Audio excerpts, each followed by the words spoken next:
Manchester United fans need to be patient with the Mbeumo signing and wait for the second bid, because the second bid has to be the final bid.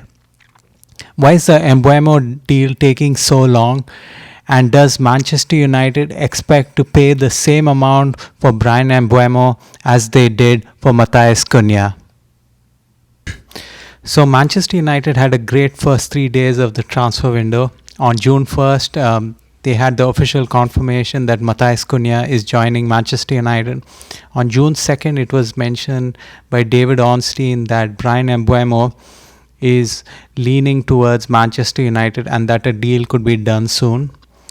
And then on June 3rd, it was revealed that Bruno Fernandes had rejected Al Hilal and is staying with Manchester United. So the Matheus Cunha deal and the Bruno Fernandes staying or going has now been resolved. But why is the Bryan Mbeumo deal taking so long? And when do we expect to have a resolution as such?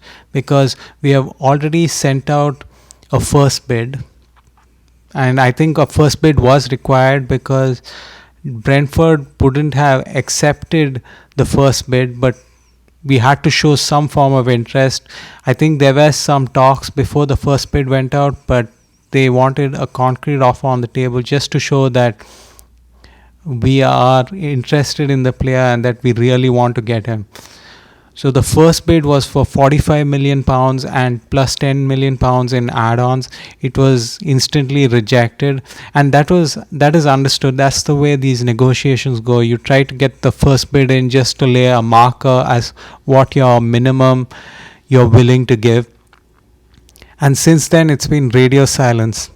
You keep getting the messages from like the people in the know, like Ben Jacobs and Fabrizio, like as shown in this tweet, that they're still talking, Manchester United and Brentford, on a deal to get Bryan Mbeumo. There have been some mentions that Tottenham Hotspur might come in and try to get him because his former manager is now the new manager for Tottenham Hotspur, but I don't think that's ever going to happen. I think that was more a distraction to show Manchester United that there are other suitors for Bryan Mbeumo. So I think this is just a Manchester United Brentford negotiations, and I don't think any other party is going to come into this. So why does Manchester United not go in with a second bid? That's the most important part. So the reason Manchester United doesn't want to go in with a second bid without having the necessary negotiations with the club is because it would get easily rejected. They want to make sure that they both agree on the same price before they come in and lay down the second bid. So what is the appropriate second bid? The biggest mistake that Manchester United did in this transfer window is go and sign Matheus Cunha as the first signing. And it was an easy signing for Manchester United because Matheus Cunha has a release clause. So all you have to do is make sure that the player is eager to come to Manchester United, and then just go and pay the release clause. There was no way that Wolves were ever going to sell Matheus Cunha at a price lower than his release clause. So it is what it is. The price was £62.5 million, and we completed that deal.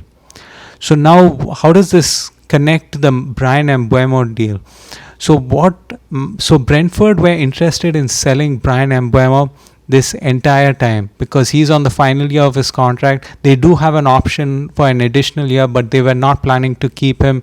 But they were glad that they had the option because they could hold on to his value and hold on to the player if needed, if they don't get an appropriate fee. So the initial fee that Brentford would have accepted was about £50 million. And if another team had gone in for Bryan Mbeumo, I think they would have sold him for about £50 million. So why is it that when Manchester United came in for 45 plus 10, which is about £55 million, they rejected it? It's because they are looking at Manchester United's other signings and comparing it. In this case, it was Matheus Cunha. And they are saying, hey, if you're going to sell Matthias Cunha for 62.5 million pounds, why are we not getting a similar amount? And they actually have the numbers to prove it, because I pulled these numbers and I was trying to see, okay, is Bryan Mbeumo really as good as Matthias Cunha? Did we actually go for Bryan Mbeumo second because he's second on the tier list of Manchester United potential signings?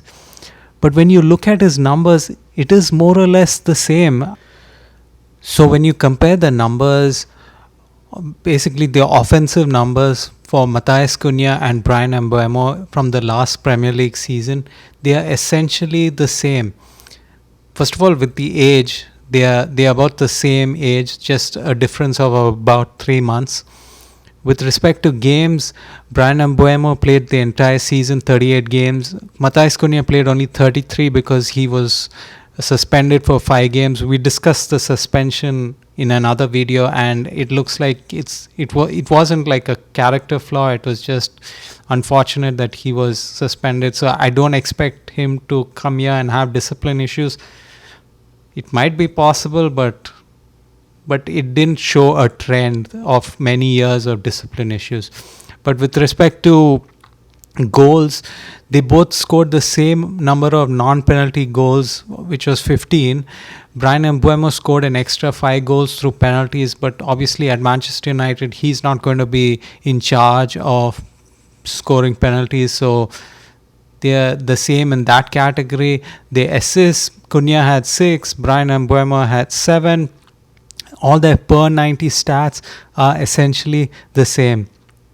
The only one big difference I found was that Matthias Cunha had 71 total fouls won. So he won fouls on behalf of his team, and Bryan Mbeumo only won 44 fouls. So basically Cunha was able to keep the ball more and able to get set pieces in dangerous positions, because you can see through his heat map that he was mostly in the top left and sometimes in the center middle position. So if you're getting a lot of fouls and most of your fouls are in the front third, then yes, you're helping your team out, even though you're not scoring more goals because of that. So when you come down to the price now, that's the essential thing. Because why is the Bryan Mbeumo deal not being done? Because they can't seem to agree on a price. So what is the price for Bryan Mbeumo? Matthias Cunha went for 62.5. Brentford is looking at this and they are saying, hey, compare the stats, put them side by side. They are essentially the same. Why did you pay 62.5 for Matthias Cunha and then expect us to accept 50 plus for Bryan Mbeumo?